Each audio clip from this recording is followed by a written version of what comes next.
Hey guys, watch how I transform my client from this to this. Keep on watching, guys. I've already cleansed her face and I'm going in with the Nasamaris hydrating oil.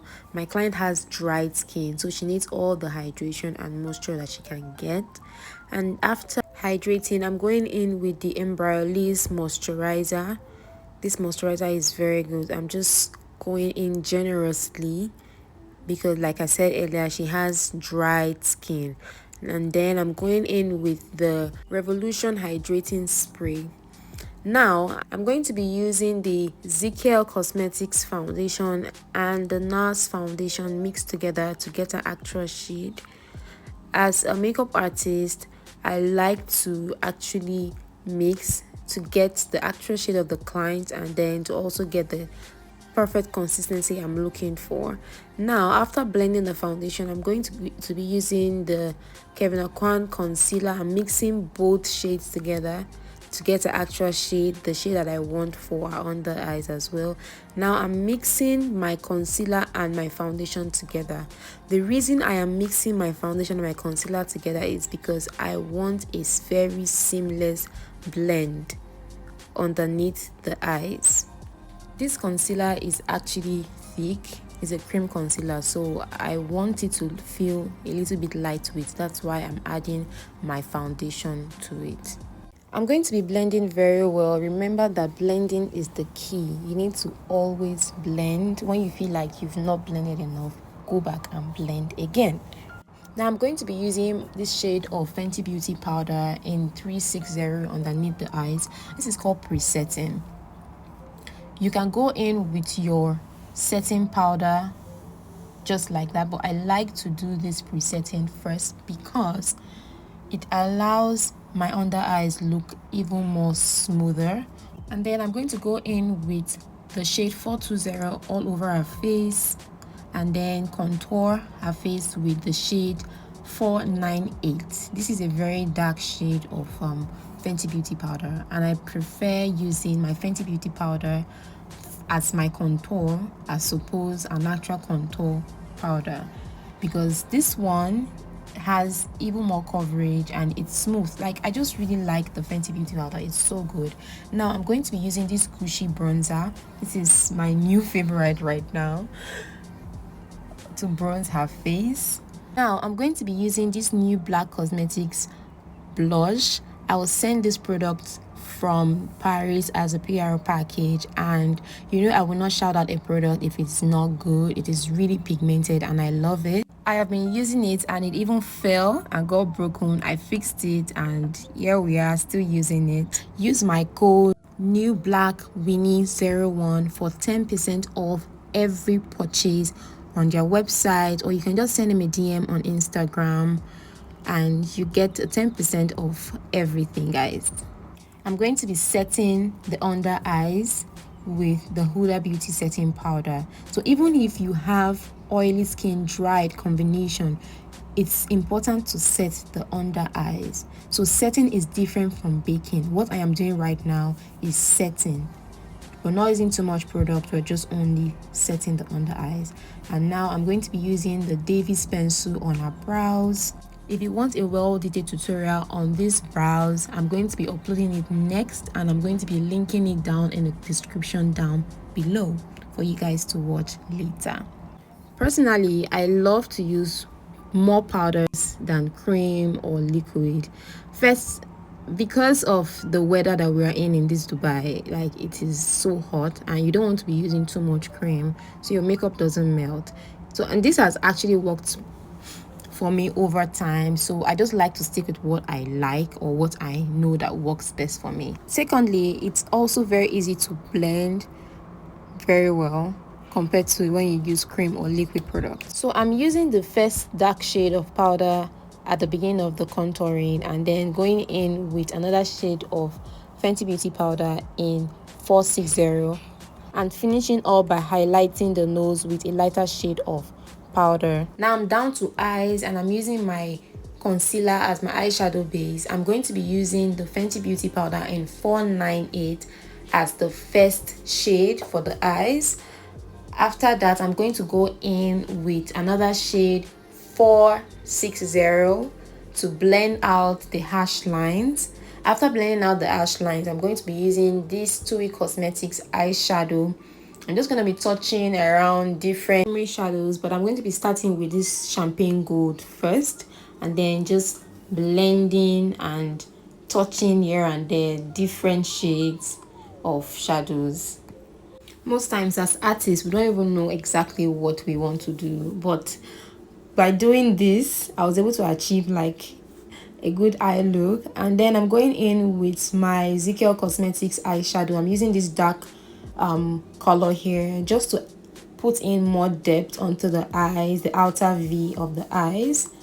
I went back and forth with the eyeshadow. This eyeshadow is really good, like guys, it is good. It has all the shades that you can think of to achieve a very good look. Now I'm using the Anastasia Beverly Hills gel liner.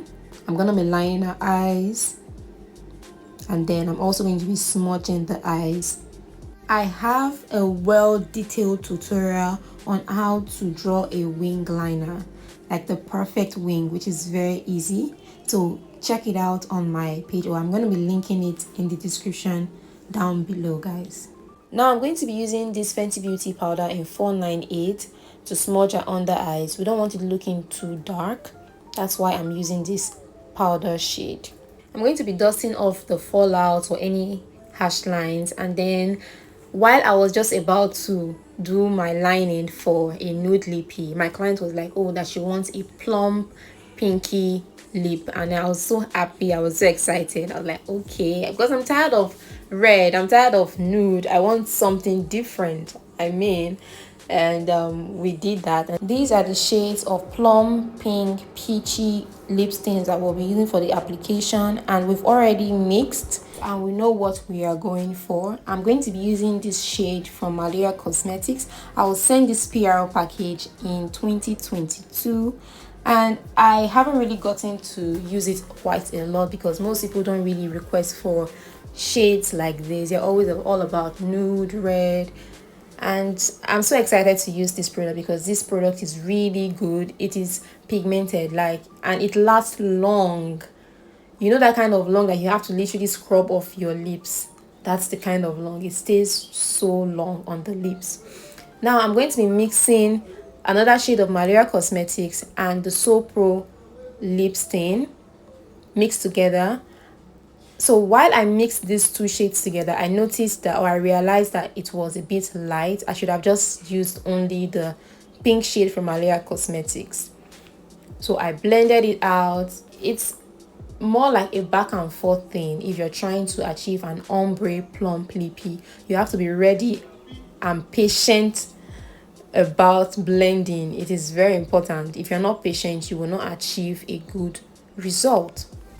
Blended it out, and I went back in with the dark shade of the Malaria Cosmetics. Guys, make sure that before you are applying any product on your hands are very clean or sanitized. It's very important. Now, as you can see, I'm going back in again with the pink shade of Malaria Cosmetics, which I should have used earlier on. So I'm just using it to tame down the sharpness of the lips. And now this is the game changer, guys. If you want your lips to last longer and if you want your lips to pop even better, you should use an eyeshadow on your lips, guys.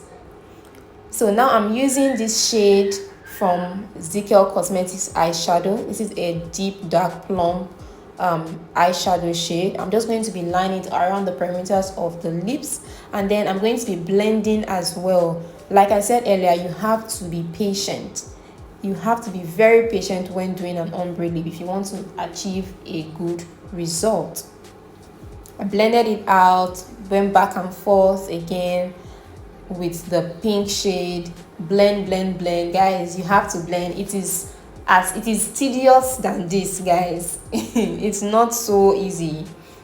Once I was done blending and I was satisfied with my result, I cleaned up the excess and shaping the lip very well. I'm going to be blending, and then I'm going to be going back in with my new Black Cosmetics blush. This blush is so perfect for chocolate deep dark skin. It is top tier. It is good.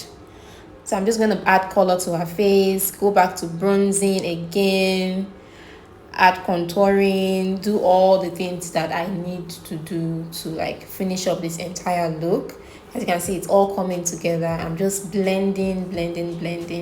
And now I'm going to be using this Revolution Pro hydrating spray and the Maro Badescu hydrating spray as well, just to bring back the moisture, the hydration that she needs on her skin. And I'm going to be letting it dry with a fan. Oh, that's pretty. Look at the lips. That's how I wanted it. Something different. Yeah, not every time nude or red. That's the go-to basic colors. It's safe. And that's a good review right there. Like, do you guys know what good reviews do to me? Oh my god. Anyways, I'm so happy, and we are using the Nasamari's dewy balm on her face because she has dry skin, and this will help to bring back the soft dewy finishing that I'm trying to achieve. This entire section was so smooth. It was literally therapeutical because the music in the background was so soothing. Like, I felt so good while doing her makeup. And to finish up this look, I'm going to be using the One Size spray on her. While we want her to have a dewy finish, we also want it to last long as well. I'm going to be using the ZKL Cosmetics brow gel. And now to clean up our lashes, I don't want to use mascara, so I used my setting spray and just brush it off. You can use micellar water, just like brushing it up on your spoolie, and you can easily clean up the excess eyeshadow fallout. And this is the finished look, guys. Can you see my client? Oh, anyways, guys, thank you for watching. Please subscribe to my channel, like this video, comment on this video, and I'll see you in my next video. Bye.